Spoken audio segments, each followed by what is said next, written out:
Jnanam Paramam Dheyam. Knowledge is supreme.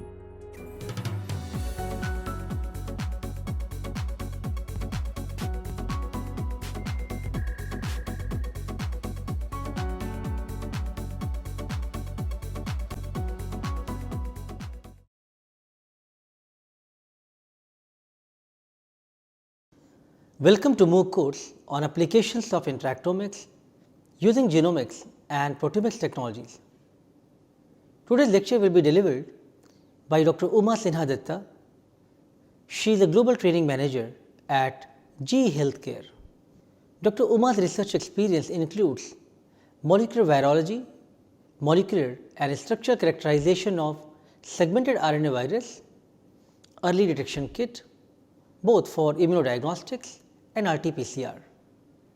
She is an expert in surface plasmon resonance technology, especially GE's BioCore certified trainer, and in cell analyzer, GE's high content analyzer. In the next two lectures, Dr. Uma will explain the concept of surface plasmon resonance technology by using BioCore technology platform. She is going to provide you not only basic understanding of how SPR works and how the BioCore technology platform works, but also a brief overview of applications possible and how to process the data, analyze data and interpret in meaningful manner. So, let us have Dr. Uma Datta Sinha's lecture today.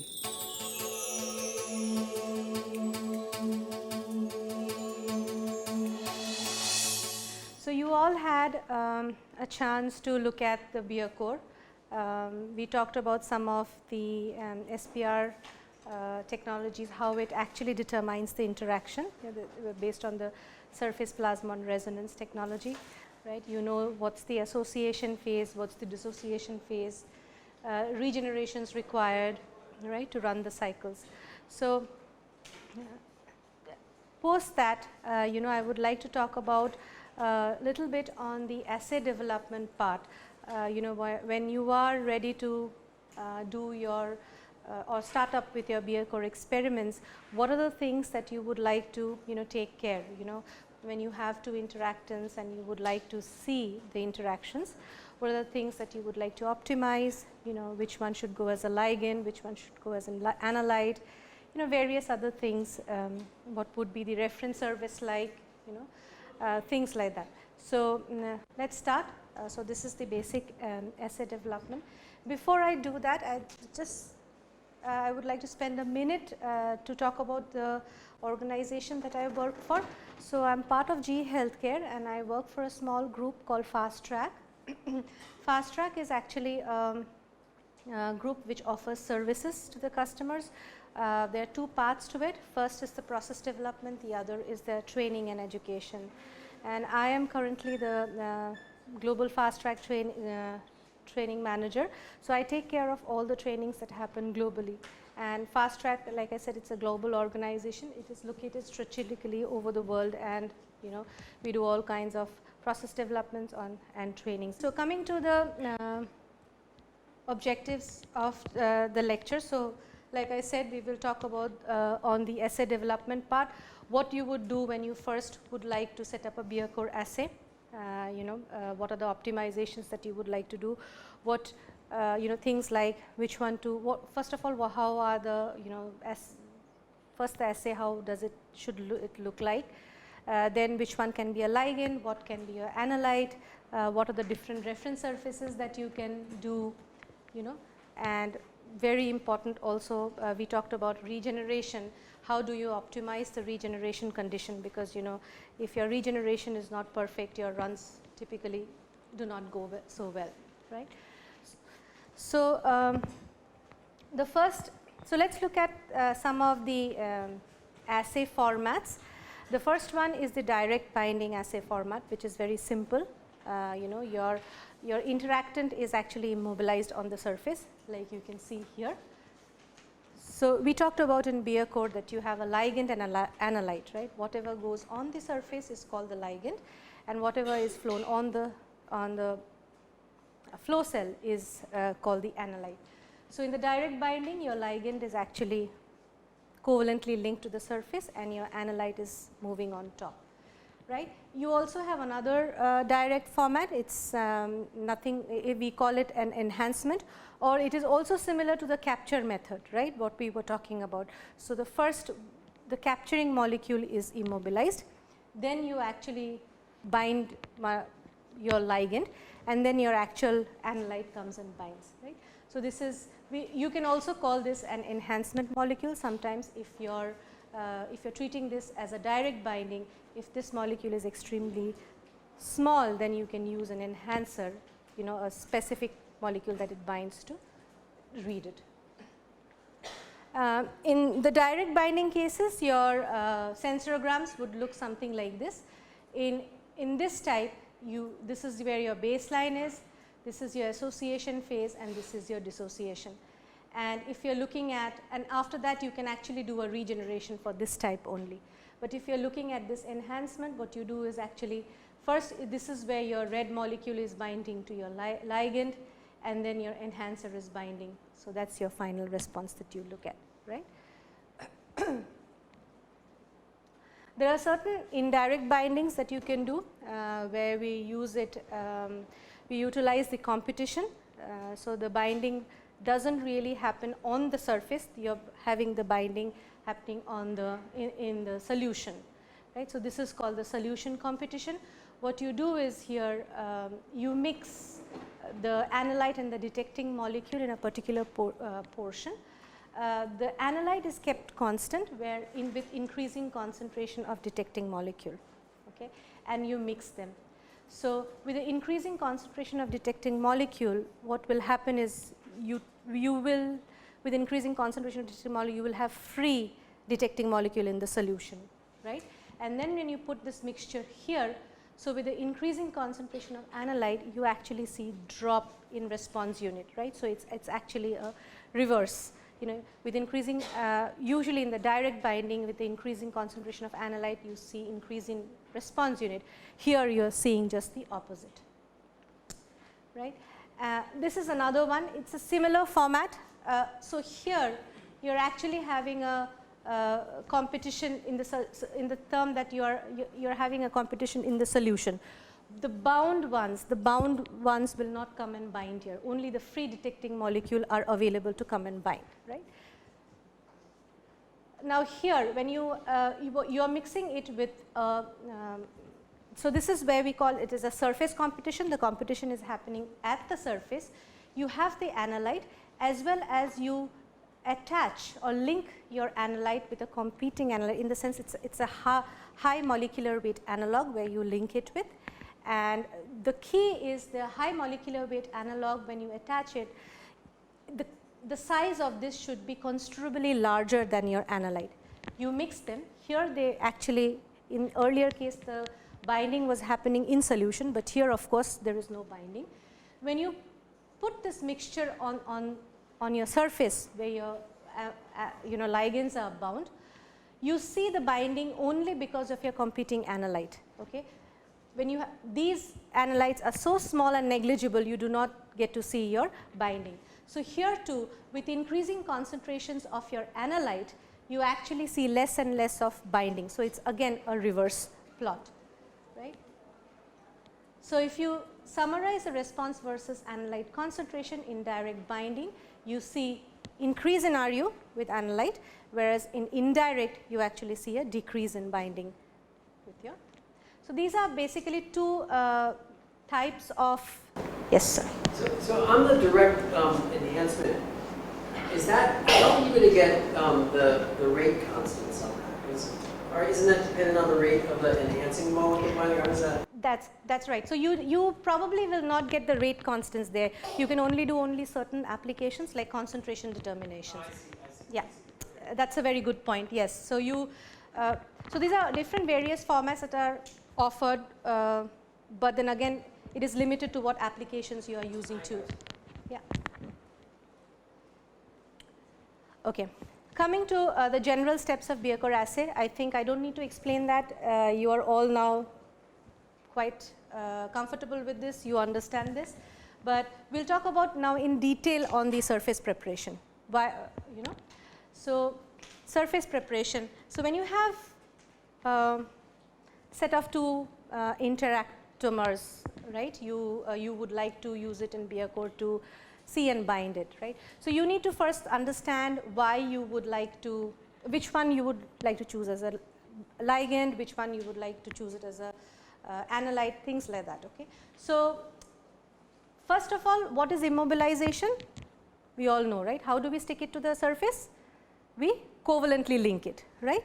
It is not just any attraction, it's covalent linkage, right. So once you immobilize, that is immobilized for good. You cannot strip it out. Okay. So once you immobilize something on the surface, you can't strip it out, right. So points to consider, first when you have it, which one you would like to immobilize, then how you would like to immobilize, which chemistry are you going to use, whether you're going to use the direct binding approach, you are going to use the indirect binding approach, all these things, right. What is the immobilization level you would like to use, okay, because when different applications require different immobilization techniques, amounts, right. So for example, in kinetics, adding too much of ligand is extremely detrimental. You do not get a right kinetic data. Your ligands have to be immobilized very, very low. Whereas if you are doing a concentration analysis, you need to have a high ligand concentration. So these knowledge is very, very important. Okay. And which sensor chip is suitable for your assay? We talked about various sets of sensor chip like CM5, CM3, C1 when you have a lot of non-specificity, hydrophobic for HPA, so all these things, NTA for nickel tagged if you have something like that. Okay. What to immobilize? We come back to the question of which one to immobilize. So the first thing that you would like to look at is actually the molecular weight of the interactant. Which one would you think should go as a ligand? If you have two interactants and one of them is large and one of them is small, which one would you like it to go as a ligand? The small one, absolutely, because you can use the larger one as an analyte, so you get use a higher response.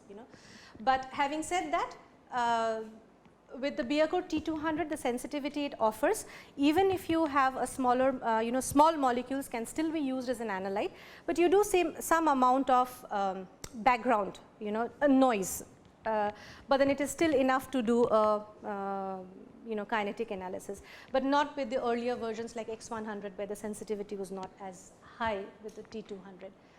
Tagging of the interactants. If you have a tag, you would obviously like to use a capture method to put it in as a ligand, right. Functional groups.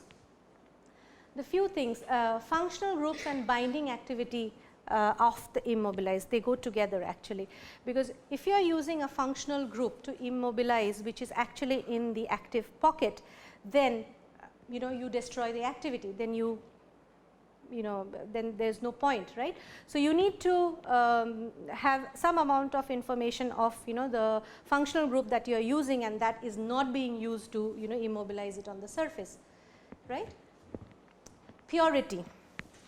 The most pure one should go as a ligand. You cannot have an impure ligand. The more junk you immobilize, the data becomes more dirty.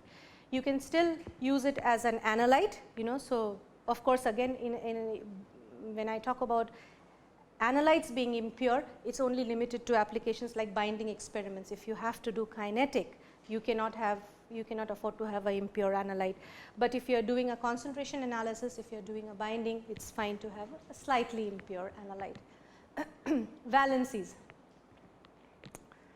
The more number of valencies, where do you think it should go? So like an antibody and an analyte, so you use anti-beta 2 microglobulin today, right, and beta 2 microglobulin as an analyte. Which one did it go on the ligand? The valency was 2, you put that on the surface, right. So but if you had done the opposite, and Okay, so the question is, if you have an antibody on the surface and have an analyte on the flowing on the surface, it is actually a 1:1 binding, because we call it as the binding is considered with respect to the analyte. But if you have the antibody on the flowing on the thing and your analyte, the same detecting molecule is on your surface, then it becomes bivalent analyte, right, the bivalent analyte. So, your mode would change. PI of the protein. PI of the protein, I would like to slightly stop by out here, and we will explain it in greater detail in the upcoming slides, because that you will see is an extremely important when you are immobilizing your ligand. Okay. Amount of available, obviously if your amount is very available is very little, then you would rather use it as a ligand, because when you are using it as an analyte, you have to run various number of cycles, leading to more number of requirement of analyte. And then assay requirements. Of course, assay requirement is very, very important. What actually do you want to get out of the result? That is very important too. Surface preparation, I think you saw this slide. You know surface can be prepared in two ways. One, you directly immobilize the ligand, right? In the other one, you actually capture your ligand. So in capture, you are actually capturing molecule is actually immobilized directly on the surface. Now, the difference would be is that in this case, you lose the directionality of your ligand, like we were discussing. So, it is actually immobilized at random using any of the free amine groups or the thiol groups on the surface.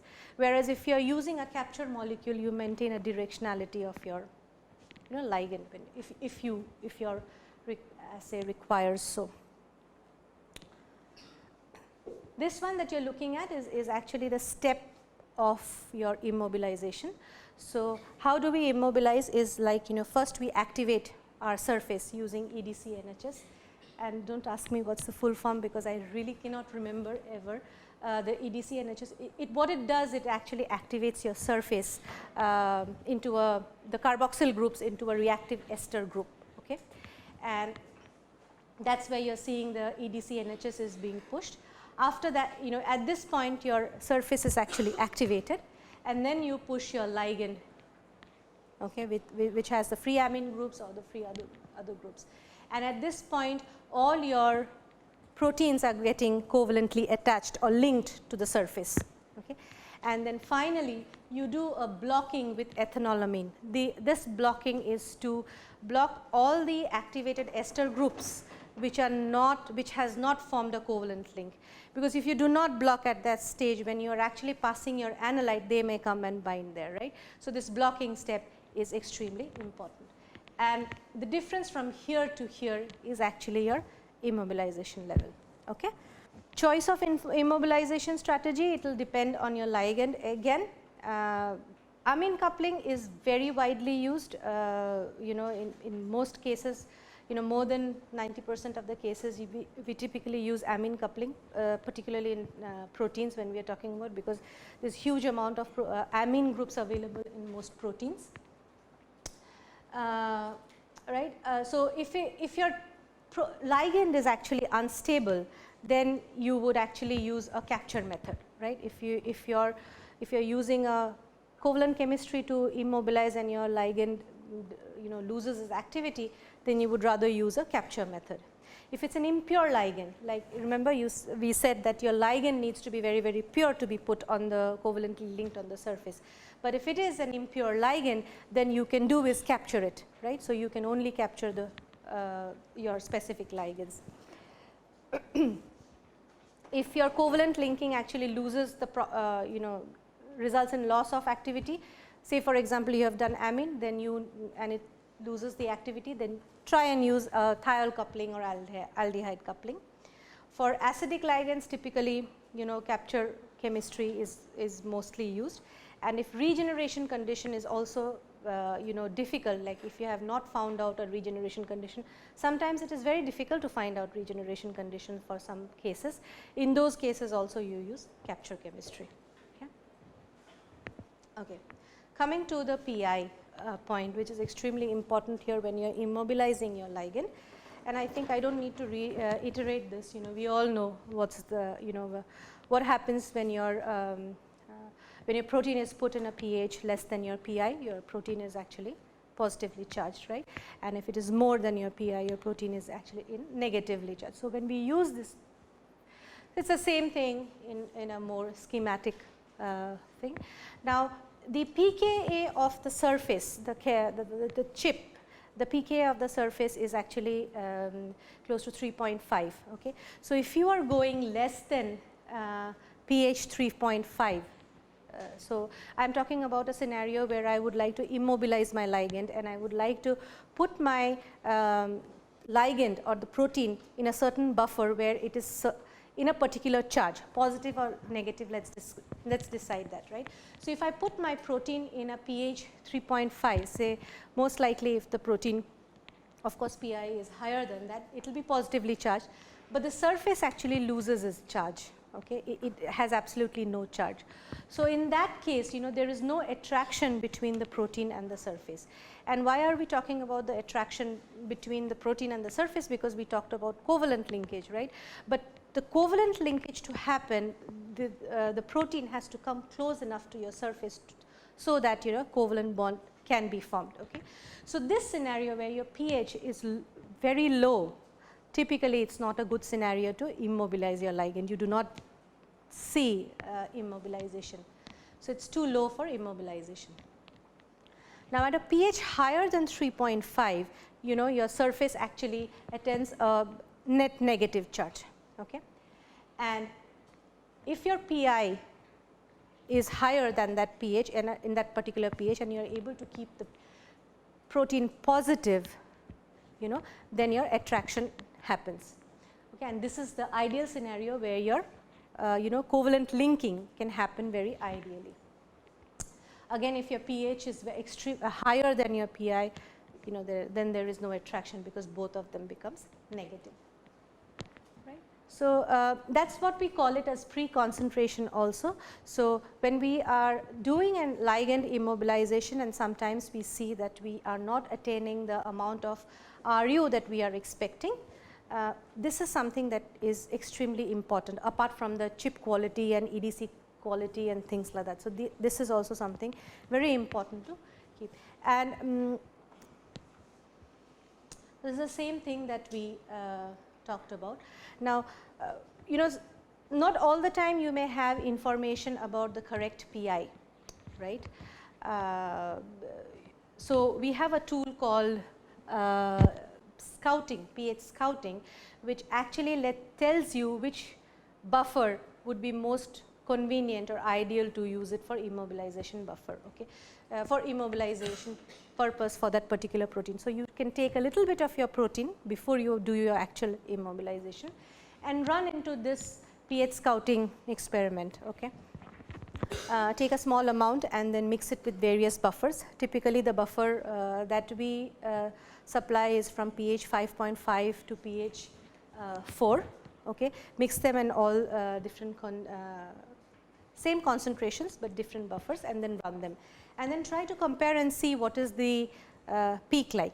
So remember, here there is no immobilization happening, it is just the pre-concentration, only the attraction that is happening, and then you see the increase in RU out here, right. So in this case that you can see that pH 5.5 is the lowest and the highest is pH 4. So what do you think it means? Does that mean that pH 4 is the best for immobilization? So most people think, you know, that, you know, increasing the more lower the pH we go, we can attract the protein more and eventually we can get the best. And well, there is some amount of truth in that, but not always, you know. So if you see out here in pH 5.5, which is actually kind of like the highest pH here, you attain quite a large amount of RUs, okay. You go to around something like, I can't even see 10,000 RUs, which is an extremely huge amount of RUs. You don't need that much amount of proteins to, you know, if you are reaching around 4,000 or 3,000, it's more than enough to, you know, do any of your applications that we are talking about. Now, so we actually did not get enough information from there. So we took the same Same thing, and we ran it through the whole immobilization process, right. And you see in pH 5.5 you get to around 13,000 RUs, right, and pH 5 you get to around close or maybe similar. I don't think there's, I mean 13.5 and 12.6, I think I would say it's very close to each other. 4.5 there's a reduction, it's much less, and then again 4 it's even less.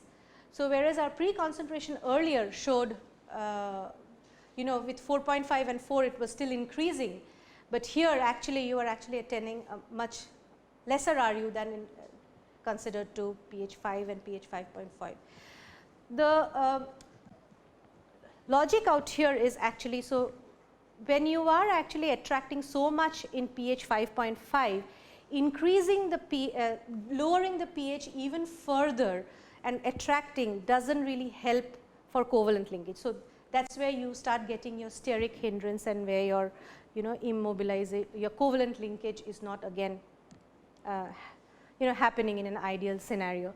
So, the key thing, like she said, is to have your proteins in a comfortable environment close to where your proteins will be comfortable, not stress them out in you know, in harsher condition.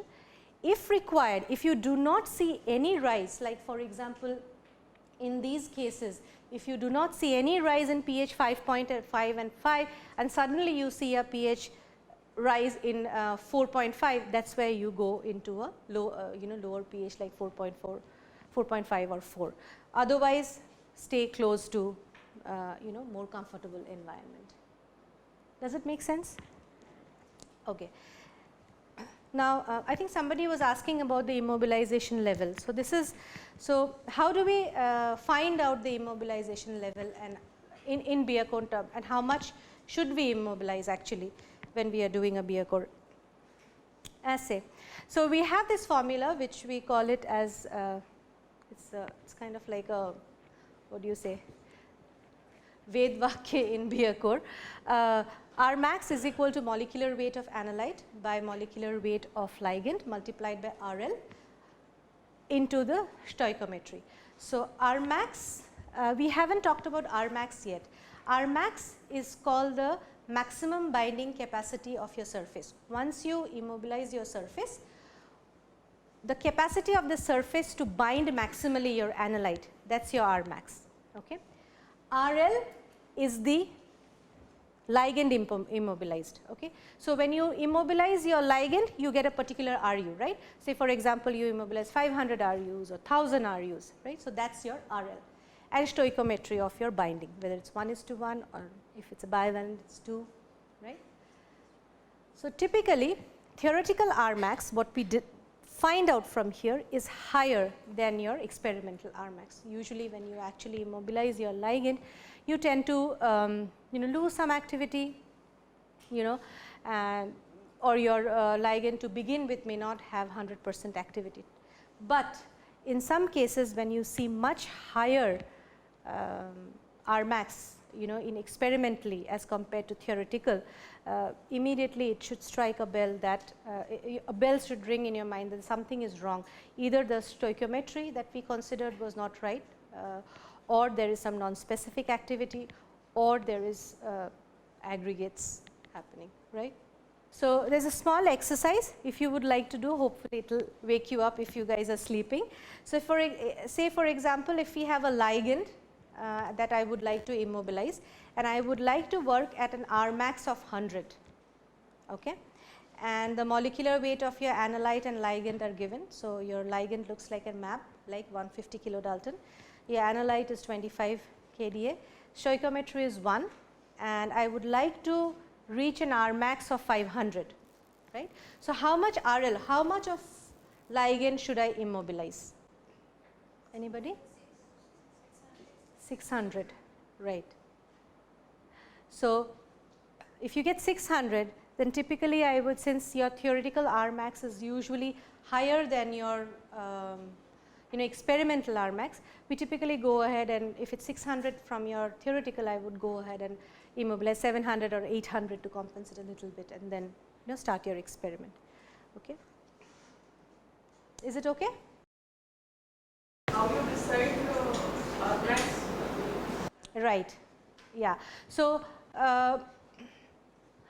so if you are doing a kinetic analysis, you have to be even 100 RUs is quite high sometimes. Sometimes you have to go as low as 50, 20, or T200 actually allows you to work as low as 5 RUs Rmax. Okay, so you can still get a very decent, nice, without noise graph, which we can perfectly do an evaluation on and get a KD value of it. If it's a concentration or affinity determination, then it has to be on a higher range. Like when I say higher range, it can be around say 3000 to 5000, ranging on that. So you find out the surface saturation. Say for example, if you are immobilizing a 150 kDa molecule, so your surface saturation comes at close to around 10,000 to 15,000 RUs. Okay, that's the surface saturation. Yeah, roughly. And if it is say around 25 kDa, then it is around 2000 or 2500. That's the surface saturation. And when you are doing a kinetics, you should never be in a saturation mode. There is something called mass transport limitation that happens, which actually affects your concentration of your analyte. So you would have to keep your ligand concentration extremely low. So otherwise you get erroneous kinetic results.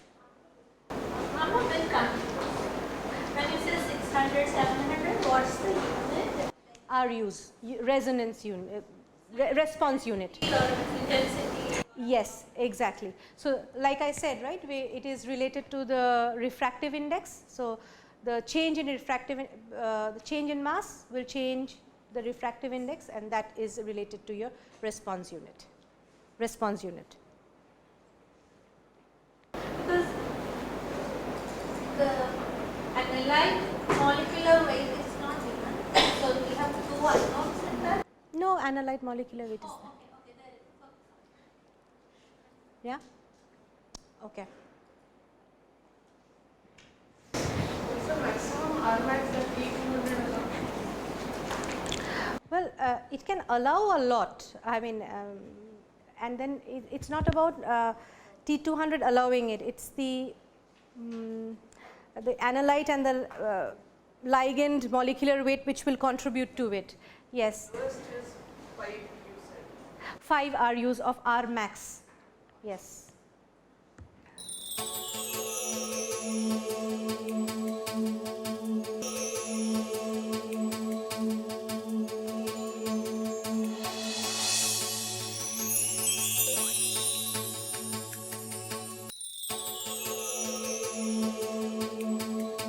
Okay, so I am sure this was a very informative lecture by Dr. Uma. You are convinced that she is able to convey the very hard ideas and principles involved in this technology in a very lucid manner. In the next class, Dr. Uma will continue to explain some more detail of Bayer core technology. She will also provide a demonstration and working of how to do SPR experiment on Bayer core platform in the next class. Thank you.